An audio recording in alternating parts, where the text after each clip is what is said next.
ওই হনো, কি হয়েছে কও? তুমি আরেকটা বিয়ে করো তো। ধুৎ, আরেকটা বিয়ে করতে হবে কেন? বিয়া করবে না তো কি করবা? সারাদিন আমার দিয়ে বাড়ির সব কাজ করাও, থালা বাসন মাজাও, গোবর গোয়াল সাফ করাও, সব আমার একা দিয়ে করাও। তোমার বিয়ে করে আনছি কিসের লাগা?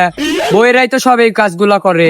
আমি লাভ ম্যারেজ করেছিলাম, ভাবছিলাম তোমার সঙ্গে তাই অনেক সুখী হবো, কিন্তু তুমি আমার দিয়ে সারাদিন কষ্ট করাও। এখন আমি অনেক কষ্টের মধ্যে আছি, আমি আর এত কষ্ট সহ্য করতে পারতেছি না। তুমি পারলে আরেকটা বিয়া করো। किस्मत बदलदी वेखी मैं আরেকটা বিয়ে মানে? এই মুহূর্তে আমি সেরি পামু কোনে? মেয়ে পাবা কই মানে? ওটার দায়িত্ব আমি নিচ্ছি। তুমি খালি কও তুমি রাজি নাকি, আর কোনো পছন্দ টছন্দ থাকলে আমার কও। পছন্দ পছন্দ তো একটা আসিলই, কিন্তু এটা তো আমি জানি যাওরও তোর একটা পছন্দ আছেই, এই জন্য আমার এই মিথ্যা কথা বলে তোর ভিতরতে কথা বার করছি আমি। হবে এখন যাও।